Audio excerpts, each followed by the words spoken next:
we actually have it's a fairly brief presentation. We did that intentionally. We really want to have time to open it up and take your questions and really just talk a lot about this because it is going to be very new and different. Oops.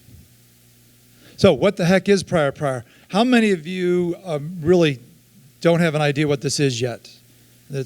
Okay, good. We'll start from the beginning then. So as you know, currently FAFSA is available January 1st, and it's a pretty tight timeline right now because most students and families don't apply January 1. They probably wait until February, March, or sometimes even April, and that gets really tight. And then many of our schools use a May 1 commitment deadline. So if they apply in March or even April, and then by the time they get all the supporting documents in, and then the school probably takes a couple more weeks to actually do their package and assess, it's really tight. And it's very difficult then to make a sound financial decision when you get that information and only have, maybe a couple weeks or a month prior to May 1. So this is the new deadline. Starting this fall, October 1, FAFSA will become available. And I think just like families don't rush and necessarily apply right away on January 1, I don't think we anticipate this first year that everyone's going to apply on October 1st, but it is available. So what are the benefits? I think the first thing is the feds did a great job of just saying, let's try to align this financial aid process instead of it being this short 6 or 8 window. Let's line it up with the current admission timelines. A lot of the colleges and universities, have October, November, December deadlines early. Why don't we just match it up and make it available so students and families can be thinking about this in some regards simultaneously? I think it allows all of us just more time to work with students. I know one of the things our admission staff at University of Denver works on a lot is calls and emails to our many, many students who just don't apply for aid or they're missing documents. It's just always a process. We talk about college access. You can't get access if you don't ever package the student and they don't receive the grants and scholarships they need, to make our schools affordable. So it's really important, I think, to give us more time to work with these students. Accuracy of the data. One of the problems right now with January 1, most people haven't done their taxes yet. Most of our admission offices haven't done their taxes yet, and yet we're expecting families to have that done and ready to go. So because their taxes, in theory, will be done by April 15th in the spring, and then the FAFSA will become available about 5-6 months later in October, they're already going to have their taxes done. And they would actually be able to use the data retrieval system. The data retrieval system is really slick, but a lot of families can't use it because they haven't done their taxes yet. With their taxes being done now, when they actually apply next fall, they will have that information. They can just upload it right into their FAFSA document. We're going to be able to just provide a financial aid picture much earlier. So again, instead of getting them something in April and saying, hey, good luck, try to compare all your schools and then make a decision by May 1, hopefully we can get at least December, January, February, something in their hands, and then they're going to have a lot of time to not only review it, but maybe even then visit the campuses where they did get the more affordable packages. And just what I just said, promote more time to promote really our value and our financial fit, not just academic and personal, but the financial fit. And we will turn this over. Good morning. My name is Matt Lopez, Director of Admissions at the University of Utah. Also, I want to mention you probably saw in the program Kevin McLennan from University of Colorado Boulder was mentioned in there. He unfortunately had a last-minute conflict, but we will be showing what CU Boulder is doing as well, so just FYI on that. So from the enrollment manager's perspective, from the university's perspective, here are some of the things that I think most of us or have already thought about, are thinking about, are trying to implement, or trying to kind of work through with our campuses. The first one being is obviously this is the time where we're already starting to send communications or have been sending communications to sophomores, juniors, whatever it may be. And so we're aligning our communications right now to just inform families that, hey, there is this change. As Todd mentioned, you don't have to apply for financial aid October 1st, but just please be aware that it is available to you. Certainly something to do. And the other thing, too, is we want to make sure families are very clear on which tax year is available to them. We all work with families that are very stressed about that process. But come October 1, even those that are that requested an extension should be done by that time as well. So this aligns very nicely with that. Hopefully most of us are also having, pretty significant conversations with our administration about the possible impacts of this. In fact, I've already even gone to the legislature and kind of explained to them that the lateness of our budget cycle causes a huge problem with this. Now, of course, I didn't expect them to do, a 2-year budget cycle or whatnot, but at least I wanted them to be aware of it, So as families are complaining that DU is way months out in advance with their financial aid packages, part of that is some of the barriers that some of our public schools have. But also being able to align, financial aid packages so that when we do send out packages, it's the full package. It's not necessarily an estimate. Last thing we want to do is to have our financial aid offices have to do a lot of kind of duplication, extra work, revising things. They already have to do that enough. And then finally, trying to get financial aid information, if the students are providing that information earlier, trying to get financial aid information out there earlier as well. And I know a lot of schools are really considering trying to align the admissions decision with a lot more financial aid scholarship decision as well. In addition to that, because of that, certainly adjustment of FAFSA priority dates or date deadlines that we encourage students to get their documentation in. Because currently taxes are a big part of filling out the FAFSA, it's not like we can say, have a January 1st deadline presently, right? Because no one's even really started their taxes or are at a place, and most of us haven't even received our W-2s by then. Okay? Now that's not necessarily the case, so there is an opportunity for financial aid offices to bring that up in terms of deadlines. Of course, priorities. As schools, especially private schools, are looking at their admissions processes, being a little bit more aware of need in terms of their holistic review or whatnot, because that financial information could be available or more readily available than it is at this point. Of course, this is what keeps us up at night, is now nothing's really an apples-to-apples comparison anymore. We've got a couple of years where we've got our trends of when students are committing and all that are going to be all thrown off potentially, right, because of that. So we're all discussing what we need to do in that regard. Summer melt. I think we will all drop the word summer from that, right? And it will be just melt, right? And schools are considering how do we proactively try and determine when that happens as well, in terms of students that kind of melt away from us based on various reasons. And then, of course, this is kind of an interesting consideration as well, is now that income is a couple years away, do we need to kind of do a little internal adjustment of income for that as well, especially that first year, right, where it truly is a couple years away? Do we go in and, maybe a 2% increase income value or whatnot? How does that play in our process as well? Certainly something to consider.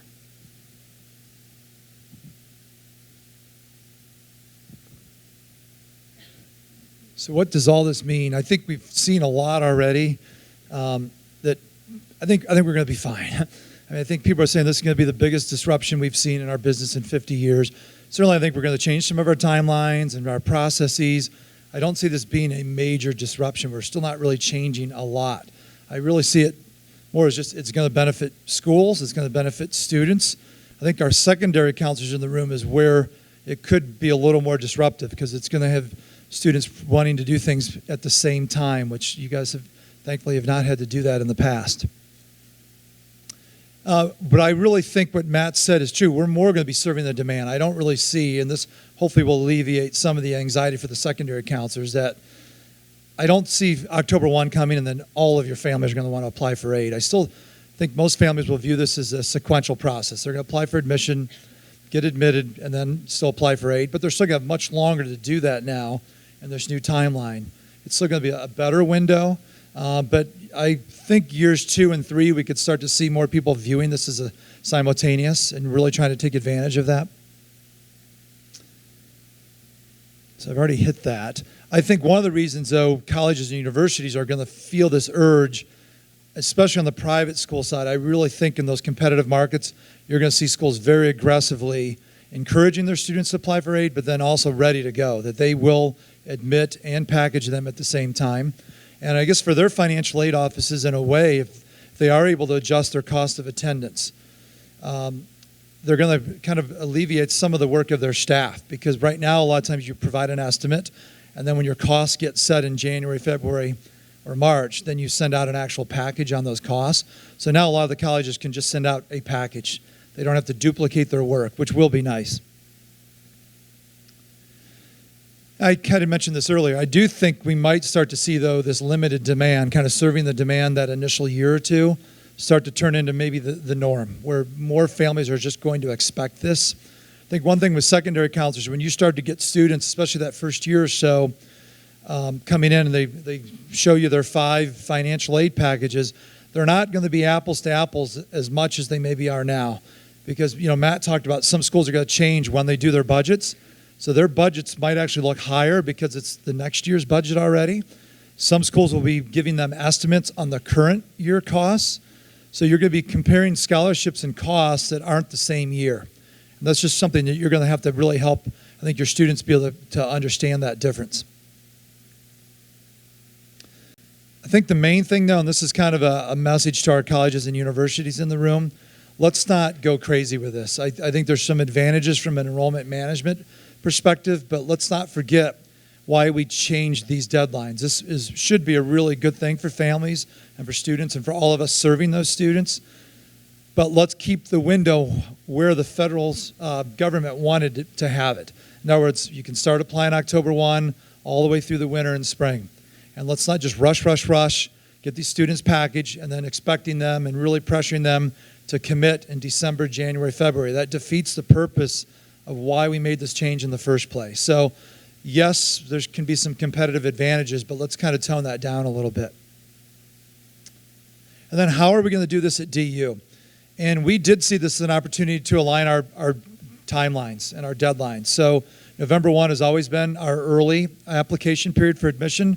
All we're going to say now is that's a priority deadline. So for anyone applying early action, early decision, if they want, they can submit the FAFSA. We're also a profile school. A lot of private schools also require the profile, and that has been available October 1 for years anyway. So in a way, that's kind of nice as well. So if students want to submit both of those applications, we will admit, and then in their admit packet, also provide them a package, not an estimate, because we're going to change our cost of attendance, the timeline for that, and we will determine our budget, hopefully in September or October, in time then for our financial aid office to put actual packages out in December. And we're not going to change when we do our notification. So if someone applies November 1, we're still going to notify kind of mid to late December for the early rounds. But the difference is we're hoping in that packet would be their admission offer and their financial aid package. And then same thing for the January 15th, the regular deadline. If you're applying regular, you can do your admission and your financial aid. If you applied early action, you could still wait and apply for aid on that later deadline as well. You don't have to do it early. And then Matt. So here's the process that we have considered and are considering at the University of Utah. The first thing that we did actually is obviously the announcement kind of coincided right with RMACAC. And so I was there in San Diego this year. We sent out an emailed survey, but I was also kind of doing straw polls with high school counselors determining what the effect of if we were to move our admissions decisions. And I got you even have to ask kind of response. So we've made it very clear that we are not changing our admissions decision deadlines or admissions deadlines at all. They are early enough for us at this point. So we will remain looking at our current application deadlines will remain the same. We will, however, change our FAFSA priority date, and this is not entirely set yet, but I'm pretty confident that we will be moving from what used to be March to January 1st. And one of the things that we've been wrestling with a little bit, it was really easy for the incoming students to decide when to do that. But we've made a very conscious decision that that will apply for all students, including continuing students as well. We felt like the mixed messages of having multiple deadlines, depending on who you were, was not something that we wanted to do. And so we are really working towards having a one FAFSA priority submission date deadline for everybody. As I mentioned earlier, we do have the disadvantage of having a legislative cycle that doesn't complete until mid-March. And then we're waiting on, all of the signatures and all of that to occur. And then a vote by our Board of Regents and Boards of Trustees on what the actual tuition budget will be for the next year. And so we do have a little bit of that disadvantage. The advantage we do have, however, is Utah happens to have one of the strongest economies. And we haven't been seeing budget cuts. We haven't seen any budget cuts for several years now. And our economy predictions shows that we tend to be very strong still and seem to be getting stronger and stronger. I mention that because we have a certain degree, I think we're going to be able to predict what our budget will be, and we might be able to go out earlier and not have to wait for the final sign-off on our financial packages. We'll be able to say, this is what we think tuition will be. As a result, this is what we think our budget will be. This is your offer, and that's what we're trying to align a little bit as well. Certainly something to think about. And we're thinking we currently release all of our decisions on one singular notification date. For those that apply by December 1st, we release all of our decisions on January 15th. Prior, I'd been considering this already, but prior kind of moved this up. There's a chance, probably not this year, but the next year, that we will actually not wait that long to release our decisions. I would like to get them out in December if we can, if possible. There's also a lot of conversation. Again, this was already occurring, but there's a very good chance that we will release our scholarship awards with the admissions offer and shortly thereafter the actual financial aid need-based award. I don't think we'll ever be able to align the need-based part, primarily due to the fact that our financial aid are still working for our students, entering in the spring, which we actually have a large population at Utah, mainly transfer students. But the biggest thing that I think I'm looking at pretty closely is it certainly extends our yield season, if you will. I mean, we had a very nice, scholarships aren't released until this day, financial aid's not released until this date, and so you had, kind of a condensed, it's ridiculous. It was hard, it is hard, but kind of a very short yield period. Now you have the potential of adding months to that. What does that look like from a resource allocation standpoint? What does that look like from staffing? All of those things, right? Todd mentioned the phone calls, trying to complete FAFSAs. Certainly that adds to all of those things. How does that impact things? Certainly what we're looking at. In the case of CU Boulder, they're doing very much the same thing. They're looking at their priority dates and moving those up.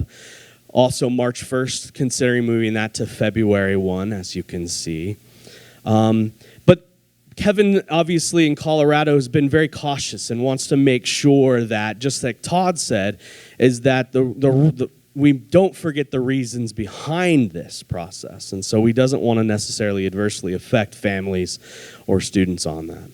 He did report yesterday that the Board of Regents has approved a policy change for CU Boulder, and they have been offering a fixed 4-year tuition for non-residents, but they will begin offering that for residents as well. And so for residents, that tuition will remain the same all 4 years, which has been an offering for non-residents. So that is certainly something that they are considering, which then, knowing what that tuition cost looks like, he believes will allow them to award financial aid packages earlier as a result. That's it. Hi, my name is Diane Campbell. I'm a college counselor at Fossil Ridge High School in Fort Collins, Colorado. It's a public school, so how many of you are feeling the stress of this? I'm there. Definitely, because we are moving up the timeline. We're looking at much earlier conversations, which, yes, need to happen, but we also need, what is this going to look like for families? So I'm just going to talk about available resources that we do have to inform families, but more importantly, like Matt and Todd had mentioned, it's just letting families know it's available. It's not a required piece, but how do we inform? What can we do at our high school sites to embrace this process? In October 1, I'm still not even done or started with a lot of my seniors in their senior meetings. So I'm just going to run through a few things, what we're doing at Fossil, and then implications on high school and families. So it definitely will improve the discussion because the discussion needs improved. We need to start earlier with families and having that first and foremost to say, what can you afford? So many times I feel like we start at number 10 and what do you want in a college? What are you looking for? What size? When that first question needs to be, what finances does your family have available? It's like a house or a car. Like what do you have to finance this? So definitely starting those earlier. And adding to our evenings, moving up those financial aid and how to plan and pay for college evenings. I've mentioned before how we've faced that is we've kind of doubled up so that we're not bringing in financial aid officers to every high school within our area, but we've decided to attack it in a way where we can collaborate and have a person present to our entire district so that we're not exhausting everybody on each side. But we do need to move up and inform our families about what this timeline is like.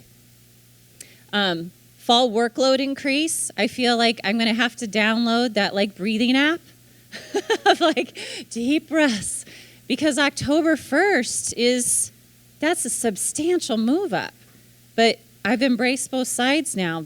This is such a needed opportunity for families to know earlier, but I think we're all very uncertain of what those conversations are going to be like for families because as they mentioned, yes, the communications from the colleges are coming to families in that it is available, but our families see that sometimes as this is required. I must have this done. They just see it like that. And then we're also going to have the other side with a lot of families just taking their time and we're chasing them to the very end and they're not receiving those financial aid packages in a timely manner when they can make an informed decision. So just trying to figure out how all that will happen.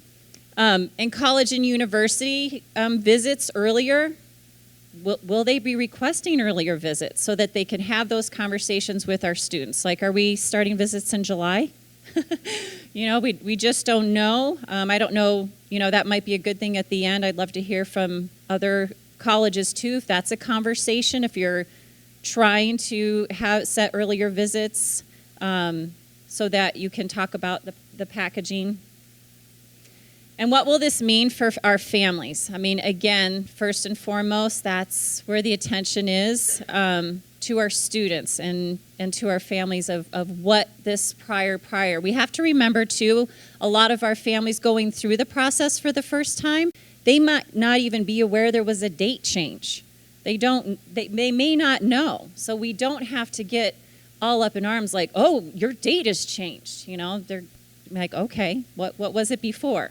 So let's just embrace where they might be, and again, not create the scare. And then with the new piece that Todd was mentioning for our families have already been there, done that. The process is much more fluid for them to already know and not have to fill out the entire application.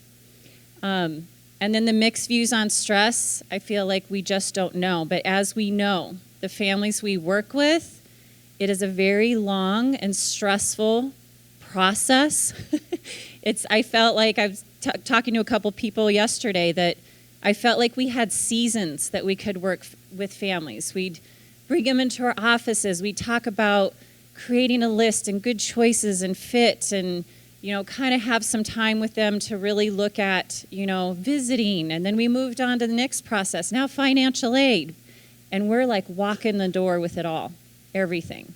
So I think I do worry about the implications on stress on families and for our students. A lot of times they are not even emotionally ready for what FAFSA is. They don't know. They're just in where they are. So download the stress app for us and for our families. So those are just some questions I think we just need to be aware of. How are our families going to be informed? And I have some resources about that. So these are kind of the things that we have implemented at Fossil Ridge so far. We did do a fall event for our families for our district, and they did mention prior. It was well received. They were asking thoughtful, mindful questions, but we just put it out there just for them to hear. And we're also we are doing our May Junior College Planning Nights starting here very soon, and we will talk about this and just mention that it is available. So I think it's a lot of the wording we use and just informing them of what the date change does mean. Getting into classes, when you can, small groups of students. We went to all our finance classes. But the main thing, too, is take time. We got to do spring cleaning, people. Just walk around your offices, your websites, your newsletters. I mean, how many years now have we had January 1 on everything? Just a few weeks ago, we went through our office, and it's just, incredible how much, publications just in our own offices that families have that January 1 stamped on it. I also wanted to give you some PPY resources that are free and where the language makes sense and it's not cumbersome for a family to read. But the main thing, just down the PPY, NACAC put out PPY fact sheets, and they're fabulous. They're quick and to the point, but they have one for parents, for colleges, for college counselors. So those are the things we're posting, just so that the information is accurate. Use them as handouts or whatever. And then also just, again, like I said, bring in the professionals. As counselors, we do not need to be the FAFSA experts, and that's okay. We can communicate and inform our parents where we need, but resource and use the people that we have that are just so willing to come in and share the information that they know. And then also the financial aid toolkit. Of course, College Board has some resources as well. But just using the resources that we have there to inform families and just, I think I'm definitely nervous. I'm just nervous about that conversation. As we know, probably that's what we were all doing this week before we got here was, kids bringing in their financial aid award letters that are so cumbersome and they have no idea how to even interpret them and what they need.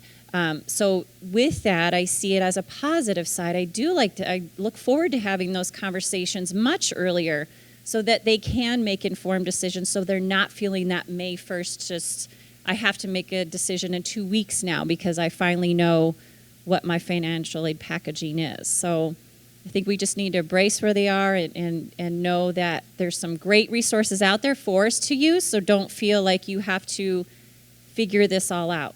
We'll just ride the wave. Thank you. One thing Diane mentioned reminded me something I should have mentioned on the first slide. She said, we don't necessarily need to tell the students this is a new date. The other thing I think we should, because they didn't know the old date of January 1, right? I think the other thing, though, is what we're calling this. We really shouldn't use prior ever again. It is so confusing. And one of the main reasons, you should just tell your families to apply for financial aid.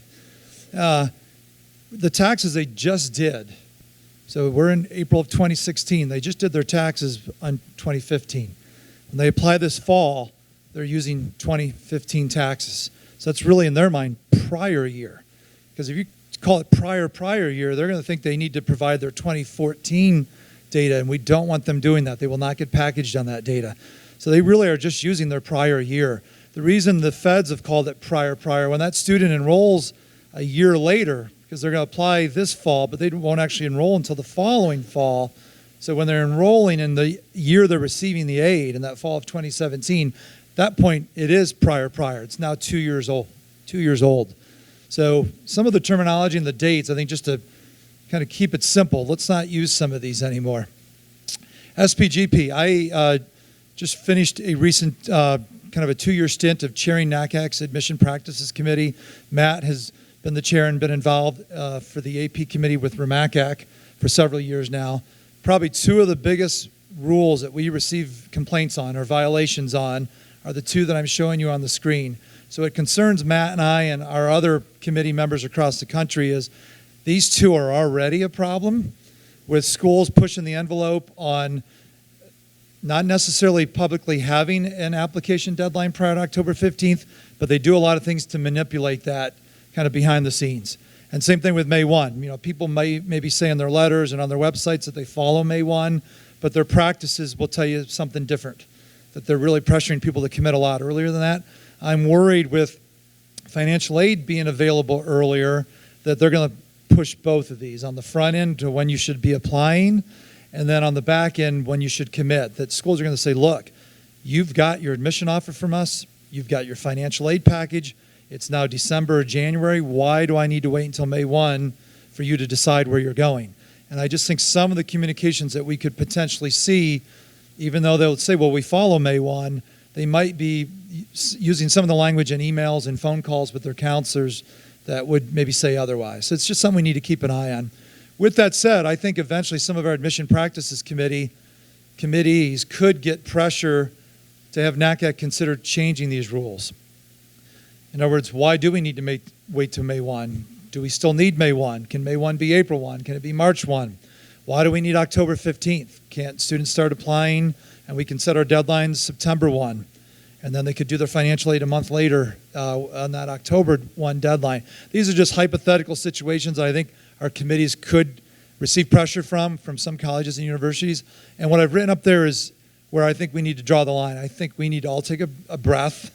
As Diane said, we need to get that app on our phone and tell people to relax and that these timelines are perfect and they will work really well in this new system. In fact, they'll work even better because the financial aid timeline now just aligns with ours. If we change it, it defeats the purpose of what the Department of Education was trying to do in the first place. So if all of a sudden we changed our deadlines for application on the front end, or we changed our commitment deadline on the back end, that May 1, we made that earlier, that defeats the purpose. Now we're just getting that shorter window of time again when families have a very quick time to apply, receive their packages, and then make a decision. Right now, we're giving them really a nice timeline to do this. So I think all of us need to work together to not, I guess, cave into pressure to change some of our policies, because I think they're good ones. So we promised we were going to try to keep this brief. We really want to just have some great discussions and questions. Diane especially likes to answer very hard questions. So we are going to open it up. Yes.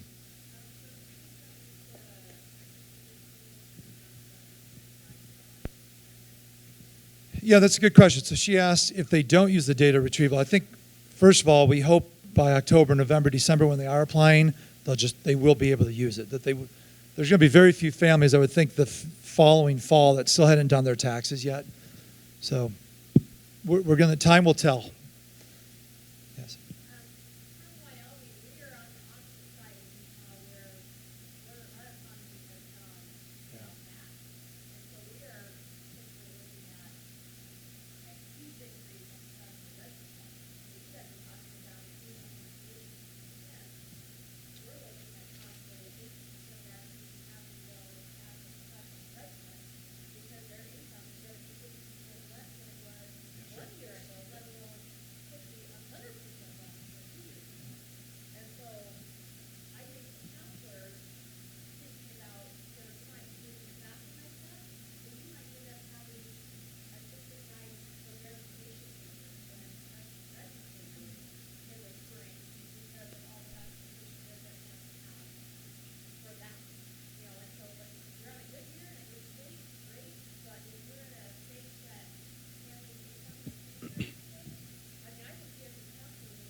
No, I think that's a great point for those that may not have heard.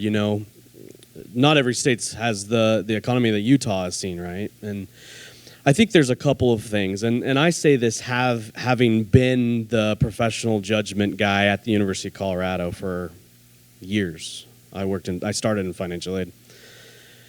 Is the toughest part about the professional judgment process? It was a race to get everything done before May 1st, right?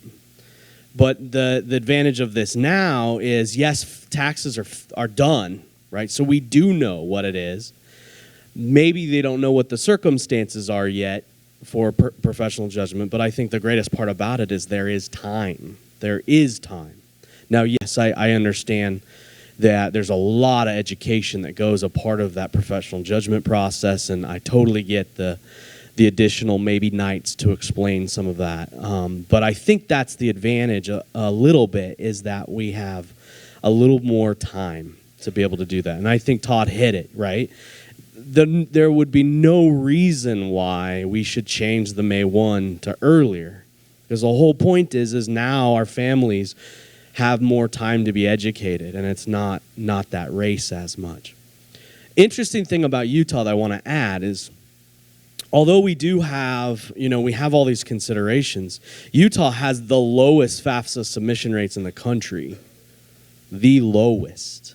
Less than 30% of our college-bound students submit a Fafsa.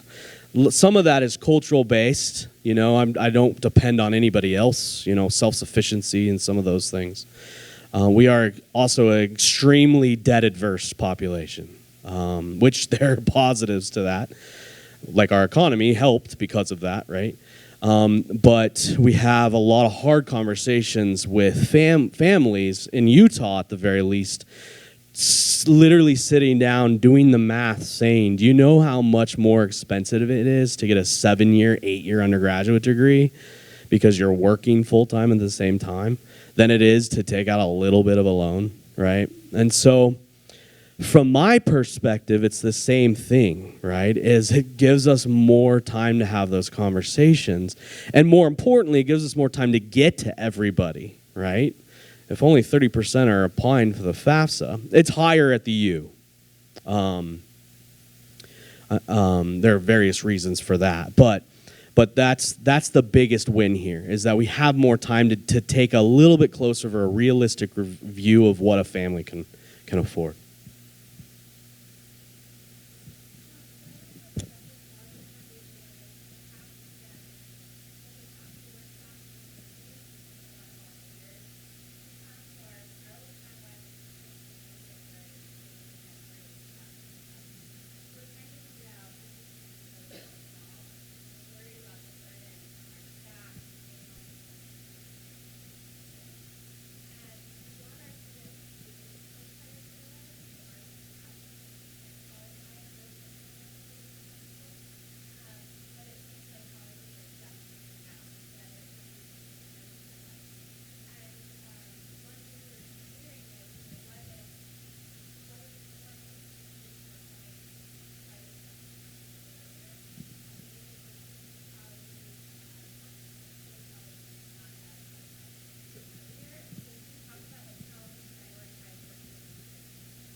Yeah, we had that discussion recently, and we've decided we just have to offer both, because we can't predict when and who will. And I can't imagine trying to track that, like in a large, public high school with a class of 500 seniors, trying to track who's going to submit right after October and who's going to wait and submit in February. But I think that's what we have to look at. What do we need to do for our sites that will best support our populations? Because the reality that I just see is you have to have a fall support system and a spring support system, because we just don't know. And I agree, like ideally, but then again, how do we inform families that if you're, and do we even want to say that? If you're thinking of a private selective, you should think of fall. I think that just can really up a whole, because we're changing our conversations entirely with families this year. Everything. Our verbiage is like buried and done. We're talking about new applications. We're talking about new processes, new everything. So I think we just are doing an old things a new way. We just have to stop, the same things we've been doing over and over and really looking at how can we support throughout, and that's the reality. It doesn't feel good, it's frightening, but I think we just have to implement some support systems throughout the entire ride. It's not going to be seasonal. How about way in the back?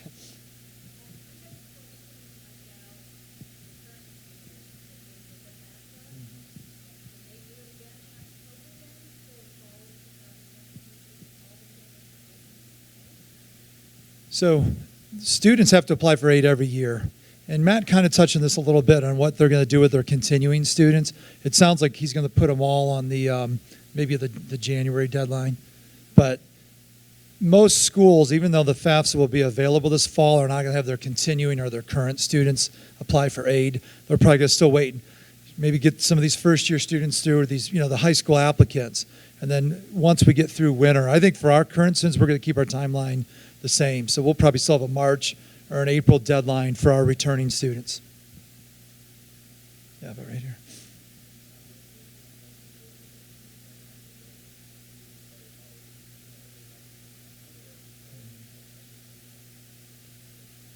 Right.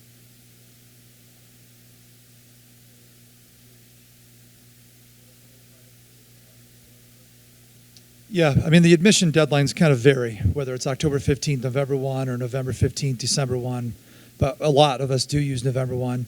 My sense, in just talking to other directors across the country at private schools, that most of them are going to align their financial aid deadline to be the same. So I think that's what you're asking. Are most schools going to be at least making it available to be simultaneous? And the answer is yes.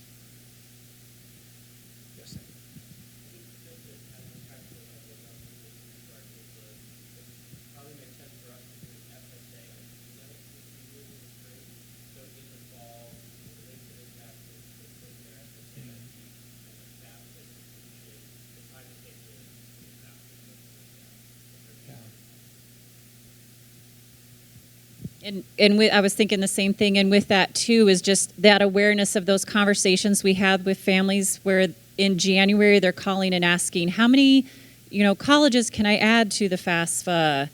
Those are our September, October conversations now. How do I go in and change? How do I add? What if I need to add more? Like, those are going to be happening when we're walking in the door. So I agree, like the more we can inform.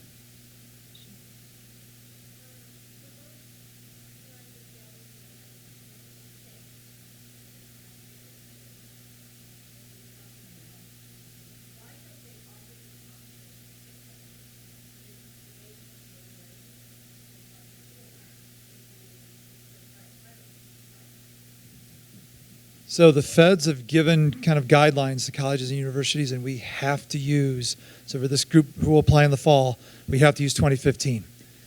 So they're not able to do that on the front end. What we are able to do, though, and you touched on this a little bit with the professional judgment, I think what financial aid offices are going to see is just a shift in their work. Right now we do a lot of verifications and we do some appeals and professional judgment.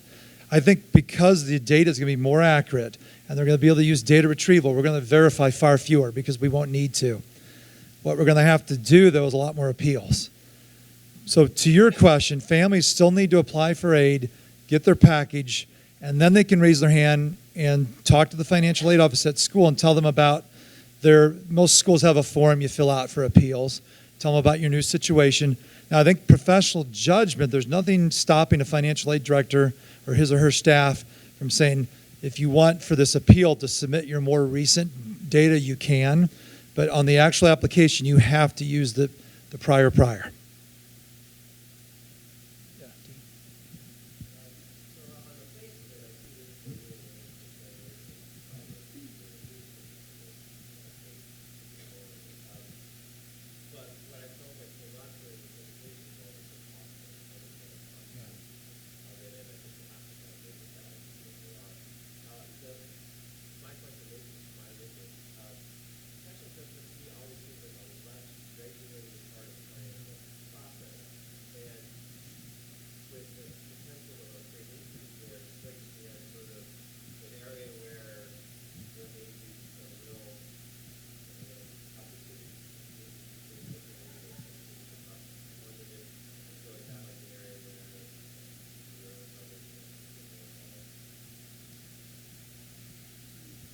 That's a very interesting question. I haven't really thought of.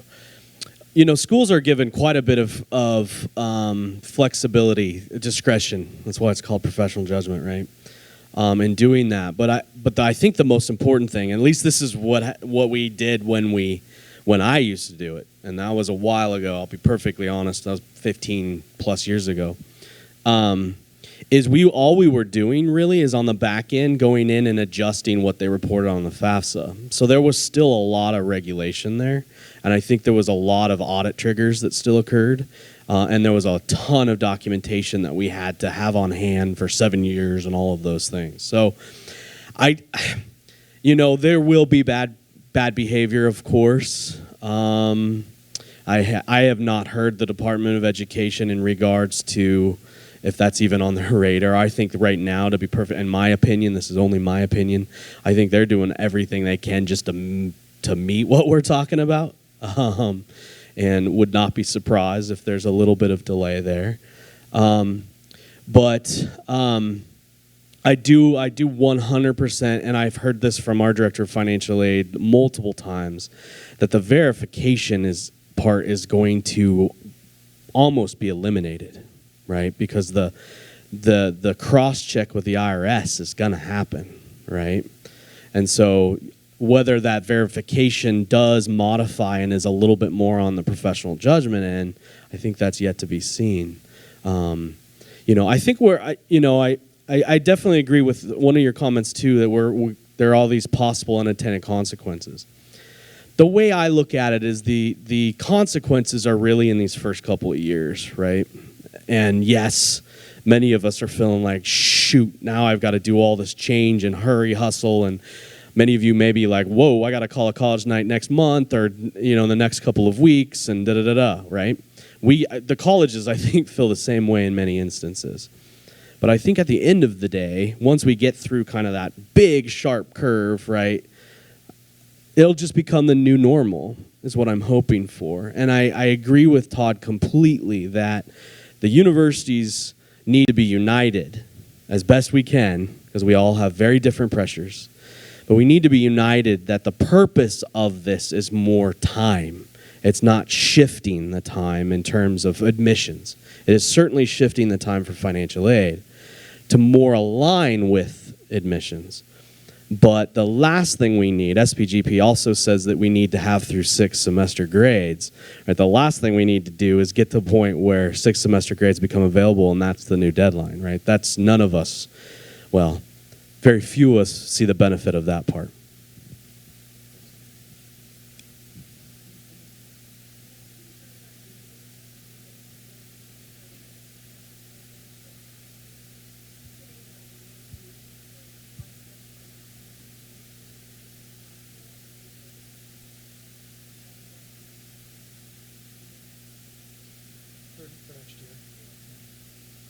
Yeah, so she asked how soon our colleges and universities going to have their websites and their materials updated for kind of these new processes and timelines. I believe at my school we've already done it, and I think a lot of schools have. There's probably a lot of schools that haven't. So again, I think this first year it's going to be a lot of mixed messages. Yeah, Mark.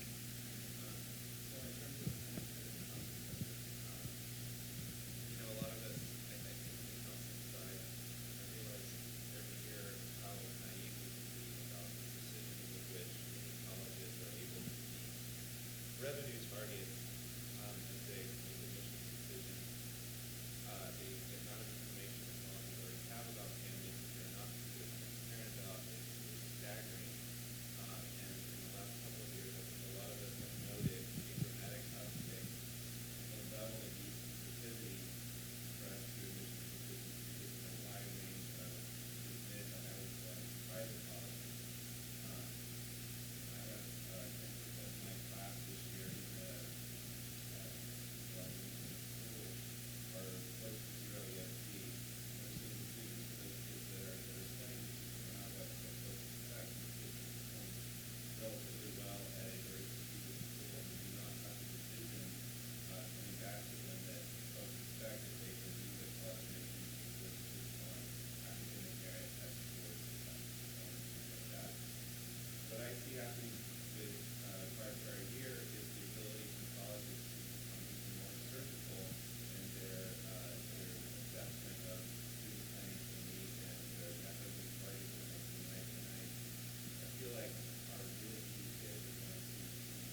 So basically, you're asking about need aware, need sensitivity, and that has really, we've seen that escalate just the last 3 to 5 years. To your point, so maybe the only positive about the data we're going to have is that that's not going away, Mark. And need aware is probably going to continue to escalate because we had a session yesterday. If you happen to be at that, we just talked about the changing demographics of our country. Especially on the private schools, we're suddenly seeing far more students with need apply to our schools than we ever have before. And unless you're one of those 2% colleges and universities who can meet full need, most of us aren't. We gap students. We put a very generous offer out, but there's still a gap between what we're able to provide and what the family can contribute to what we actually cost. And when a lot of private schools have said, okay, maybe the bottom quarter of our pool academically, where we know we don't have the ability to give them academic scholarships or meet a greater level of their need, and we know we're going to gap them $10,000 or $15,000 or $20,000 a year, I think ethically a lot of the schools have actually not offered admission. I think that's a good thing in some cases. I know it's not an easy message sometimes, but I think at least those schools are realistic, saying we can't provide financially access to everyone who applies, but we can do a really good job for the 200 students we can serve realistically. And maybe down the road with more endowment, we can take that up to 250. So I think the only advantage that we could see with this is the decisions now will at least be made with accurate data and not guesses on zip code income that people buy from different vendors. So I've thought about that same thing too, and where I came to conclusion with it as well is maybe it'll help us in that process even in the last month where we're trying to look for those last minute colleges that they can apply to because the packages and the admissions decisions didn't end out where they had hoped. So then we're having those initial conversations with families on both ends, our, families that do not have that financial need and our families that need substantial need. And then that's where we're bringing back access. We can have those conversations with families early on to say, you're applying for your admissions and you're applying for financial aid at the same time. We can have those, and then hopefully they're hearing sooner. I mean, I would hope that for families. They're hearing sooner on so that we can move on and support them without, I'm sure like many of us in here, we're in panic mode by then, adding last minute colleges or then helping them through that side where they're devastated because they didn't get those packages, and then you're starting that September conversation all over. We have time maybe for one or two more questions. How about Susan in the back?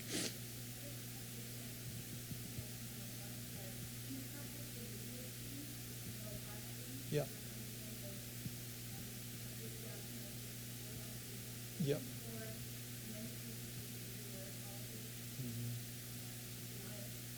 Yep.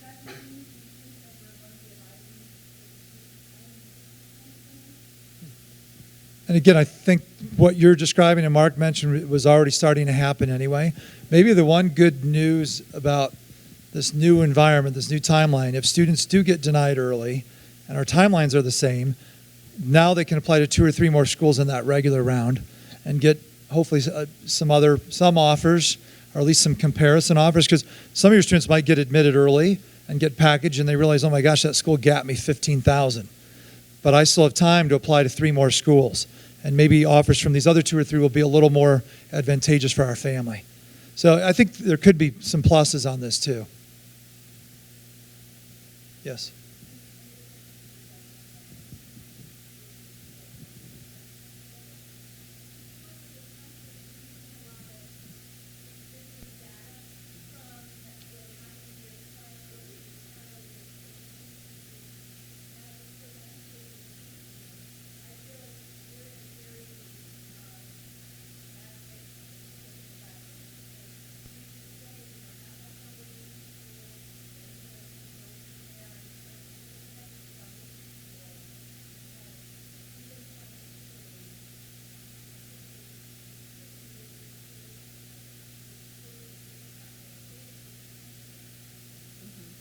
Yeah.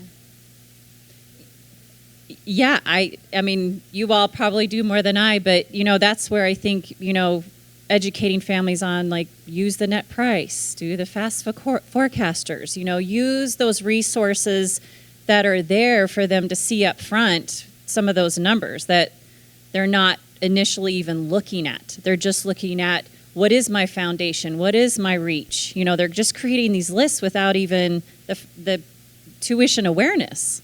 So I just see that as a value to have those initial conversations. I mean, that's what we're planning on doing. I don't know if that helps. Yeah. We have the exact same scenario. We have a ton of unknowns now, right? And that's why I mentioned earlier, a lot of the same, it's no longer an apples to apples anymore. Although that's never really been the case. It's very much an evolving industry every year, right? But a lot of the same trends, you know, that we're used to have and making similar decisions, we now also are having some of the same conversations and worries. I'm speaking for myself and being the president of an association of all the public flagship schools, directors of admissions.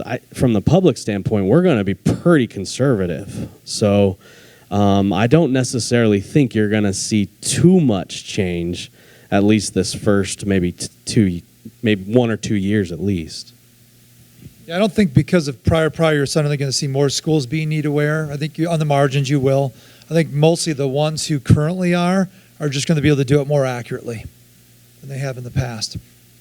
So I think we need to be respectful. There's another session coming in here, but we'll certainly stick around for questions. And the next hot topic session is on prior. So in 226, I believe, is the room.